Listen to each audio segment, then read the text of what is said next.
Obviously, I am an actor. That's how I started. I have a high respect for the actor and the role of the actor in the process. And I had noticed when film schools started to kind of explode, when I started this, there were just very few film schools.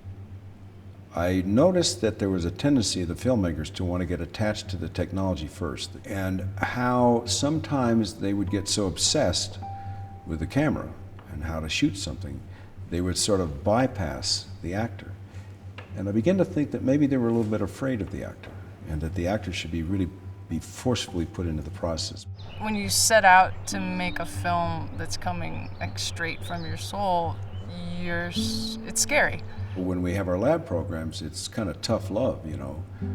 We have to push hard sometimes, but it's all done with affection, and it's fundamentally, it's a generosity that has a wonderful payback. It's basically, you know, taking 4 to 6 scenes from their script, casting them, encouraging them to take the scenes that they know the least about, and that's where we start.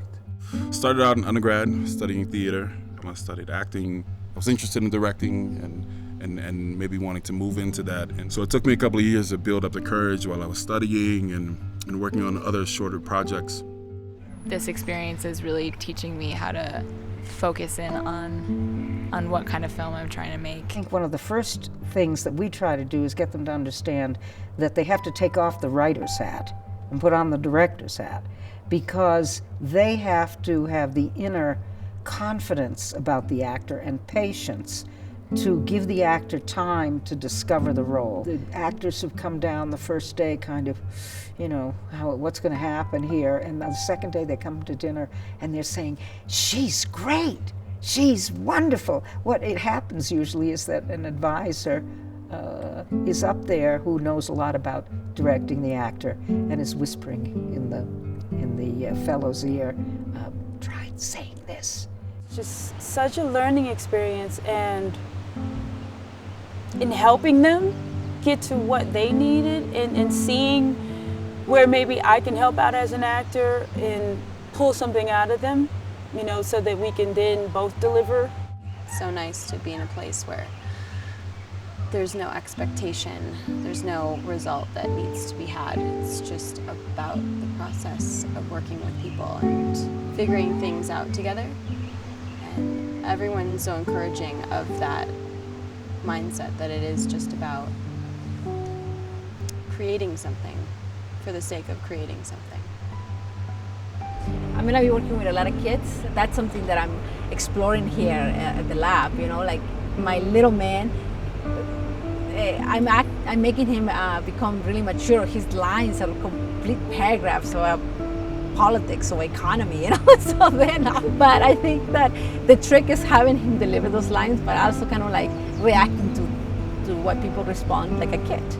Good actors have good ears, and they can hear dialogue that doesn't ring true, and they can contribute to the filmmaker by saying, this doesn't feel right for me, can I try this, can I try that? So the filmmaker is forced to pay attention to the actor and learn how to work with the actor rather than avoiding the actor by just shooting around the actor. You know, I've thought a lot about, you know, Joan Darling always talks about rehearsal as kind of topiary, and she really encourages us to play, to explore, and to not really cut the scene off and limit the actors. You have to help your actor, and one of the tools in rehearsal is that you have your actor play the interior. So you have the actor play intense frustration and anger and hurt, out and out in the dialogue, even though the dialogue doesn't seem to call for that. Nonetheless, you play it full out, as angry and hurt as you possibly can be, in a real way, however you have to get there. And then, don't play it.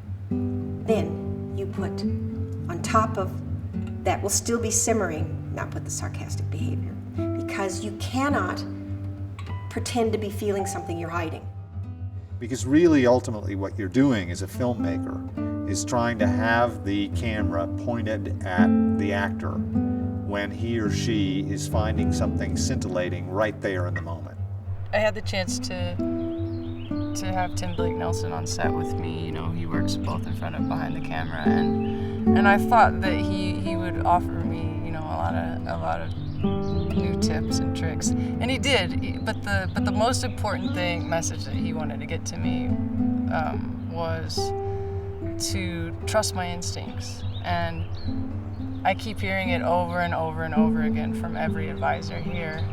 Trust your instincts. It's like skiing powder. If you've never skied powder, you know, you struggle and struggle and struggle, and then one day you're standing there and all of a sudden you can ski powder.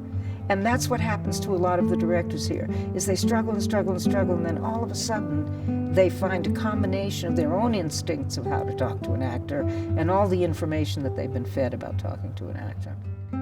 Joan Darling, who is a director and also an actor. Very simply on set, sometimes she would show up and I'd be in the middle of a scene and setting up a shot and working with the actors and checking in with my cinematographer to make sure that it was the right shot that we wanted, and I get really focused and really intense, and all of a sudden she'd run up and she'd just start tickling me. She'd say, you gotta laugh, you have to have fun, you have to enjoy yourself. This is so exciting, have fun. And it's such a great reminder that we're not only working, we're doing something that we love. We look around and there are young crew members, young editors, extraordinary actors, and some truly film luminaries as advisors. Everyone here is here because of 8 promising, brilliant young filmmakers. And there's probably nowhere else in the world where so much intense focus is being applied to the work of such a small number of individual voices in film.